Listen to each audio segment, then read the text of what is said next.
Okay, so good morning. In the last classes, we have been looking at morphological parsing, right? So, in morphological parsing, what we said is we take input text and convert it into the stem along with the morphological properties, like what part of speech it belongs to, whether it is a plural or a singular, and such information. That is what we saw. Okay. Now, in order to understand language, uh, so we have got a different we have read text, we have converted it into the stem along with the part of speech. Now, in some of the examples which we saw earlier, we saw that a single word can be ambiguous, or a single word, say like foxes, which we saw. Foxes can be a noun, the plural of fox. It can be foxes can be the plural of fox, which can be a noun, or it can be a verb also, right? Foxes. That is the someone foxed me. It means പറ്റിച്ചു എന്നുള്ള അർത്ഥത്തിൽ. അപ്പോൾ it can be of, so same word itself can have different word senses. Okay, so there is an ambiguity associated with it, and for understanding any sentence, we need to know what part of speech or what sense that particular word has. Right. So part of speech tagging is once we have done morphological analysis and identified the stem of a word along with the different parts of speech that it can have. Okay. So when we talked about finite state transducers, we said what the finite state transducers cannot do disambiguation, cannot disambiguate, but the role of the finite state transducers or the morphological parsers is to generate all sorts of tags or all sorts of parts of speech to which a particular word can belong. So for if it comes across foxes, it has to generate that it is a noun which is plural, as well as it could be a verb which is a present tense verb.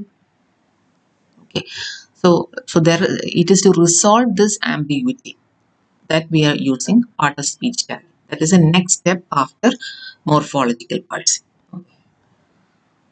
Okay, so POS tagging is what we're talking about. So what is POS, a parts of speech? So we have seen this already. Different parts of speech of English: noun, pronoun, verb, adverb, adjective, preposition, conjunction, and interjection. These are the broad classifications of parts of speech.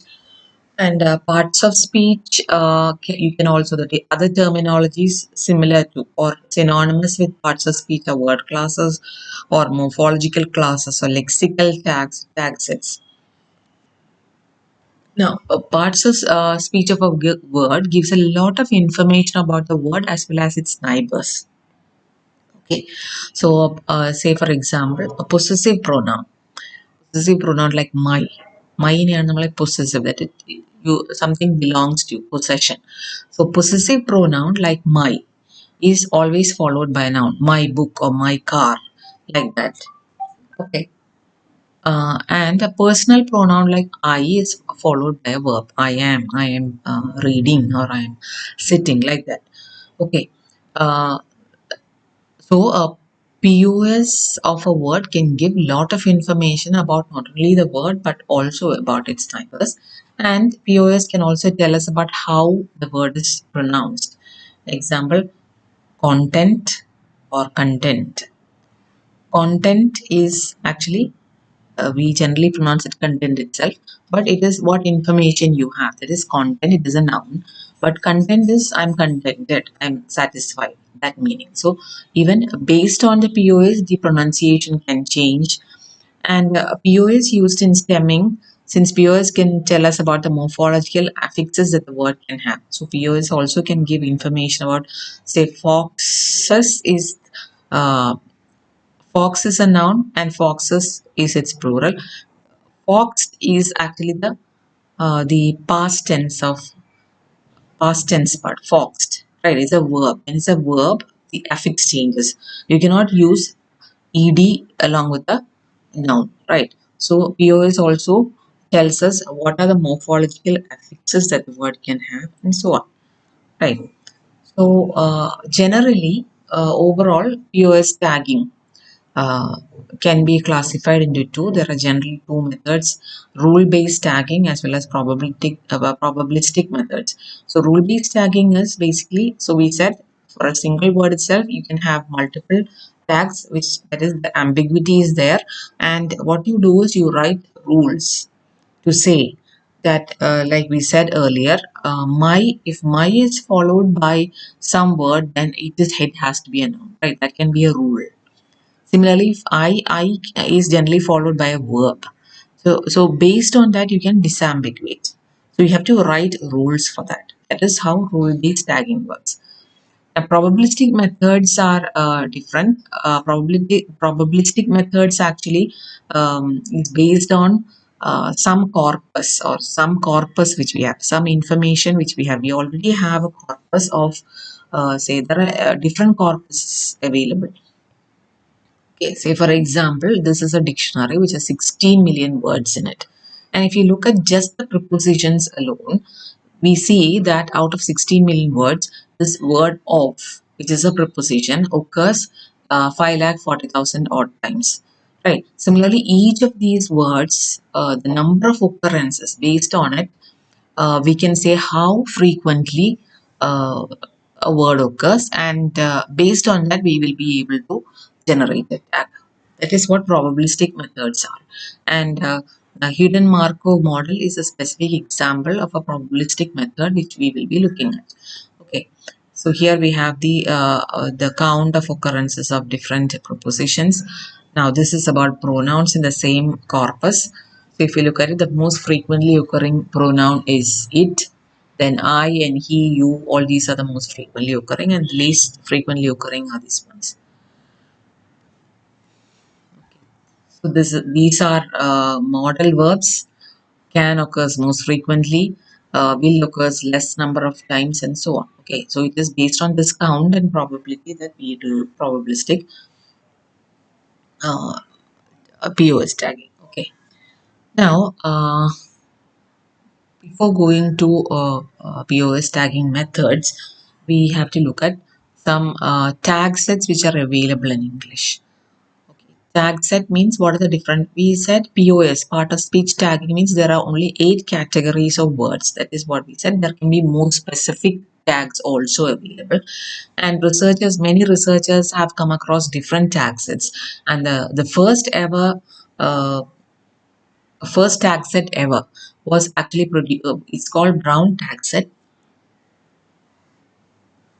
and it is built from the Brown campus of Brown University. It is some Ivy League university in the US. So the researchers there came up with the first ever tag set for English, and that is called the Brown tag set. Okay, it has 87 tags, not 8 tags as we have talked about, not 8 categories of words, but 87 tags have been developed. And it has been developed from what is known as a Brown corpus, which is 1 million word collection of samples from 500 written texts from different genres. That is newspapers, novels, non-fiction, academic. From all these information or words were collected in 1963 to 64 during that time, and from this the Brown corpus is developed. Okay, it is from this that the Brown tag set has been generated. Okay, there are also this a smaller one, a 45 tag pen tree bank tag set, which is very commonly used, and there are also other taxes which are available. Okay, this is an example of the different tags in the pen tree bank tag set. Okay, so here if you look at it, coordinating conjunction, say for example and, but, or, etc. That is coordinating means I am hungry and I am tired. So and is there used for uh, uh, combining words, combining sentences, right? So that and is used as a conjunction there. Now cardinal number, that one, something like that. Determiner, a, and the. So existential, or you can have adjectives itself. Earlier we said in part of speech, we said adjective is a class, right? Adjective is a class, yes, but you can also have adjective, comparative, and superlative. So, big, bigger, and biggest, something like that. So that is how you have 45 different tags here. Okay, you have a verb in the base form, verb in the past tense, gerund, past participle, non third person present, right?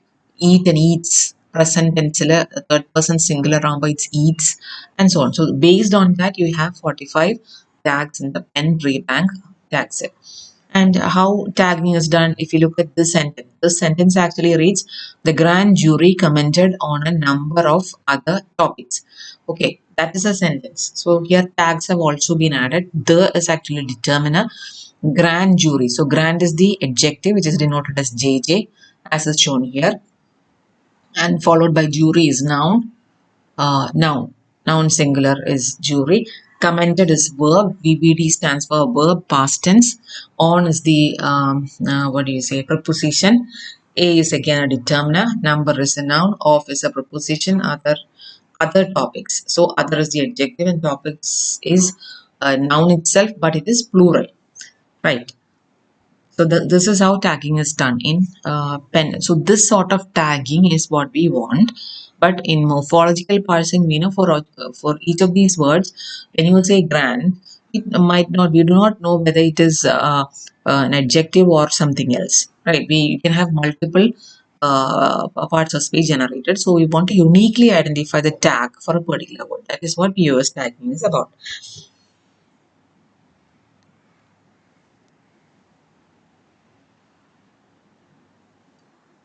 Okay. So now, what are the challenges? Okay, what are the challenges associated with tagging? That is what is next. So, as we said earlier, the challenge involved in tagging is, of course, the ambiguity associated with the words. Say, for example, if you consider around as a word, okay, this around can actually take on it can be a preposition or a particle or an adverb. If we look at this sentence, Mrs. Schaefer never got around to joining. Okay, so if you take this, got around is actually it's a phrase. It's a verbal phrasal verb. It's called a phrasal verb. Okay, got around. So when you have it as a phrasal verb, the preposition in it is called a particle. Okay, so got, and when you combine got and around, you got around, which has a different meaning. That is called a phrasal verb. And when a preposition is part of a phrasal verb, we call it a particle. Okay, now next one is all we gotta do is go around the corner. Okay, go around the corner. That is, you have to go around the corner. So it is relative to the corner. When it is relative to some location you're talking about, then this around becomes actually a preposition. Right. Next is Chateau Petrus cause around something. So here, this around is actually describing the cost. So you can talk of it as an adverb. Okay, so the same verb, same word can actually have different parts of speech depending on the context, and that is the concept of ambiguity which you've been talking about, and that is a challenge involving part of speech tagging. Now, for deciding on this, actually various heuristics can help humans, which we can encode within machines also. Okay, say for example, prepositions generally associated with a following noun phrase. Say for example, she stepped off the train. The train is a noun phrase. So generally, so such rules are possible. And another thing is particles often either precede or follow a noun phrase. Say for example, she told of her friends, or you can say she told her friends off. Either way, this is correct. But in the case of a preposition, she stepped off the train, but she stepped the train off is not correct. So these are some of the heuristics or rules associated, and which can be used to differentiate between the particle and the preposition and so on. Okay. Okay. So So having said all these things, that is about what are the challenges involved in part of speech tagging, what are the what is the need for part of speech tagging and so on. Now we will actually look at what part of speech tagging is and how we will do it. Okay, so part of speech tagging, or just tagging for short, is a process of assigning a part of speech or any syntactic class marker to each word in a corpus. Okay, and the input to tagging algorithm is a string of words and a specified tag set, which we have already talked about, of the kind described, okay, in the previous section. The output is a single best tag for the current scenario. And the problem of EOS tagging is to resolve ambiguous tags, choosing the proper tag for the context. And part of the speech tagging is thus one of the many disambiguation tasks in natural language processing. Basically, assigning the most appropriate tag to a word. That is what part of speech tagging is. And how hard is the tagging problem? Of course, ambiguity. We've been talking about ambiguity, but most words in English are unambiguous. Actually, they only have a single tag, and only 11.5% of English words in the brown corpus are actually ambiguous. So the problem is actually smaller than we think. Say, for example, if you look at the original brown corpus and in the tree bank corpus, unambiguous words. Actually, 44,000 of the words are unambiguous. Only 5,000 are ambiguous. That is having more than one tag. Okay, two tags there are 4,900, three tags only 411, four tags 91, and so on. Similarly, tree bank. The corpus also has a similar statistic, which means most of the tags in the English language, or most of the words, have only a single tag. It's only for 11% that we actually need to put an effort for disambiguation. Okay. Okay.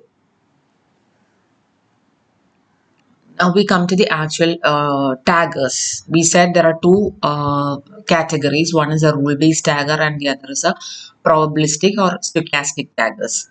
Okay, rule-based taggers generally involve a large database of handwritten disambiguation rules which specify, for example, that an ambiguous word is a noun rather than a verb if it is followed. Okay, basically rule-based taggers, you write rules in order to decide whether a word in the particular context is a noun or a verb or an adverb or whatever is so on. But stochastic taggers, it resolve tagging ambiguities by using a training corpus. That is, it takes data and computes the probability of a given word having a given tag in a particular context. Probability based. So it needs a training corpus in order to work. Okay, so HMM tagger or a hidden Markov model tagger is one example which we will see.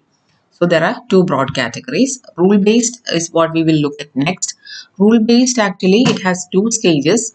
First stage is uses a dictionary to assign potential POS taggers. Like we said in morphological analysis, we used a dictionary or a lexicon in order to assign potential POS, potential part of speech tags are initially given. More than one might be there. And the second stage is it uses a large list of handwritten disambiguation rules to identify the single appropriate POS for each word. An example is the ENG-CG tagger, and it has a lexicon based on a two-level morphological finite state transducer, and it has about 56,000 entries for English word stems, and a word with multiple POS are counted separately. Okay, that is, these entries are managed like that, and each entry is annotated with the morphological and syntactic features. Say, for example, this is how what the lexicon looks like. That is, for each word, uh, corresponding POS and some additional information is also maintained. Say, for example, smaller is an adjective, and it is not an absolute word. It is comparative. Smaller is a degree higher, right? Smallest is superlative. That is what we have learned. Similarly, so that information is also maintained in this lexicon. Okay.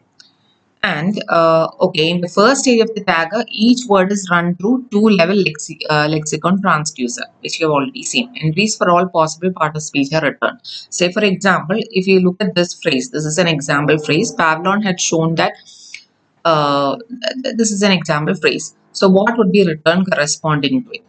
So corresponding to Pavlov, Pavlov itself is the stem part. It is a noun, and it is a nominal singular. It's singular actually, right? And is a proper noun. Similarly, for each of the other tags, information like this is generated. Had is actually the stem part is have. It is a verb. It is past tense, and it could also be have as a past participle also. A had could be past participle also. If you look at that, that could be an adverb or a pronoun or a determiner or a complementizer, or it could be any of these. Okay. Okay, that is her mother. Okay, in this case, that actually stands for her mother. So it's a pronoun.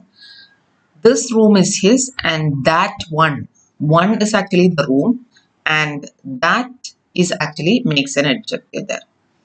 Here in the third example, it is not that important. So that is actually makes it is a describer for this adjective important. It actually enhances this. So it is an adverb there. So these are examples of how that can be used in as different part of speech tags. So how do you write rules in order to distinguish? That is, if you come across a that, is it an adverb? Is it an adjective? So, an example for a handwritten rule is like this. Okay, given an input that if plus one, that is the next word after that, is an adjective or uh, an adverb or the quantifier. Okay, say for example, in this after that here, let us say here we have an adjective. Okay, and S2 is a sentence limiter. That is the next token. The second token after that is a sentence limiter. That is a sentence boundary. Okay, here we have got a sentence boundary, which is a full stop. And not minus one. That is, the previous word is not a verb like say consider. Consider that. Nalla.